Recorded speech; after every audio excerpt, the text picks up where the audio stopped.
तमीज से बात करिए, मैं सीनियर हूँ आपका। और अब संदीप भैया छोटे नौकर लग रहे। देखो, बीजेपी तो झूठ बोलने की एक पार्टी है। इसने, आपको पता है कि स्टार्टिंग मोदी जी ने कहा था कि 15 लाख दे देंगे, 2 करोड़ का नौकरी दे देंगे। उनका एक भी वादा पूरा नहीं हुआ। हमारे जितनी मैंने जो जन कल्याणकारी योजना लाए सब चालू है। क्या पेंशन सबको मिल नहीं रही है? क्या फ्री इलाज सबका हो नहीं रहा है? क्या हमारे 500 में सिलेंडर नहीं मिल रहा है? क्या हमारे सारे काम चालू है? कौन कहता है कि हमने लागू नहीं किया? डैम का काम 80% पूरा हो गया और कोरोना नहीं आता तब तो पूरा भी हो जाता। इसकी डेट ऑफ कंप्लीशन 2022 थी, दिसंबर पिछली साल ही थी, लेकिन कोरोना काल की वजह से 1.5 साल लेट हो गया। राजस्थान में सियासी चौसर बिछ चुकी है और सभी दलों ने अपनी कमर कस ली है और फील्ड में भी नेता उतरने लगे हैं और अपना प्रचार प्रसार करने लगे हैं।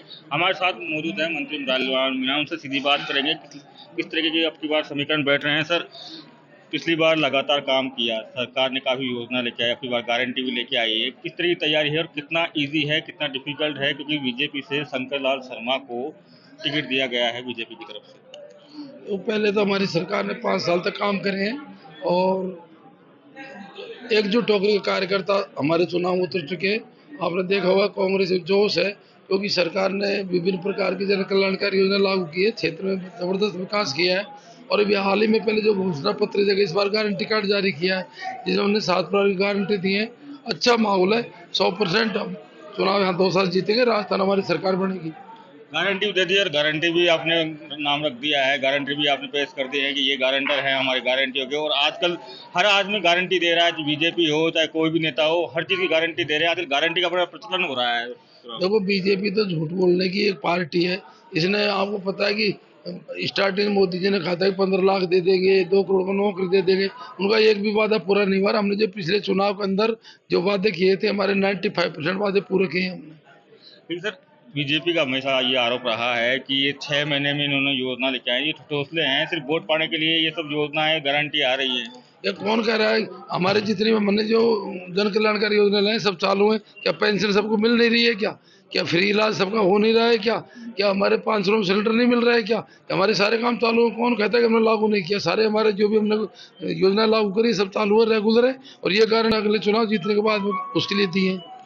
आपने पिछले चुनाव में ये कहा था, जब पानी की बड़ा मुद्दा उठा था, कि अगर पानी नहीं ला पाया तो मैं चुनाव नहीं लड़ूंगा। तो अब की बार भी क्या लगता है कि पानी एक सबसे बड़ी समस्या है, मुद्दा है पूरी राजस्थान के लिए? देखो, हमें खुशी इस बात की, हमने ये कहा था कि पानी का प्रोजेक्ट यदि हम नहीं करवा पाए तो हम चुनाव नहीं लड़ेंगे।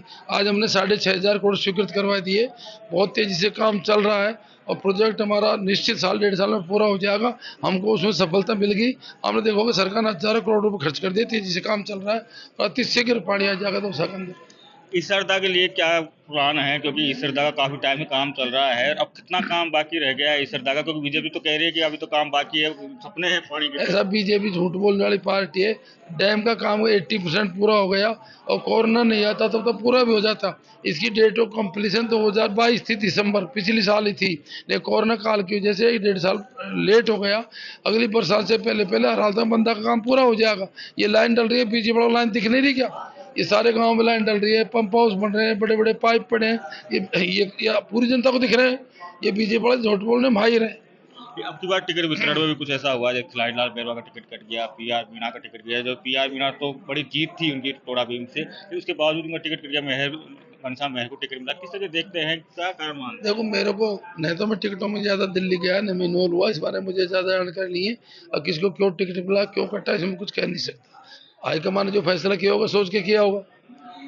आप कई बार मंत्री, 2 बार मंत्री रह लिए, विधायक भी बन लिए। कुछ सवाल हैं जनरल नॉलेज के, वो अभी पूछना चाहूँगा, जो सबसे पूछ रहा हूँ मैं।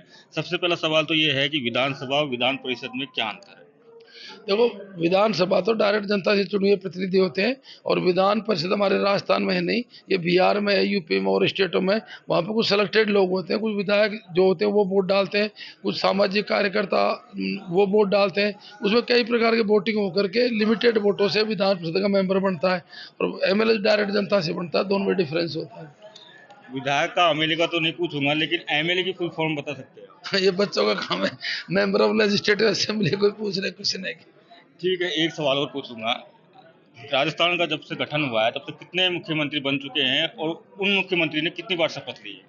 देखो, अब तो प्रदेश के अंदर 14 मुख्यमंत्री बन गए और जिसमें अपने गहलोत साहब बन गए 3 बार तो, और 21 बार अब तक राजस्थान में शपथ हो चुकी है। किस बात पर?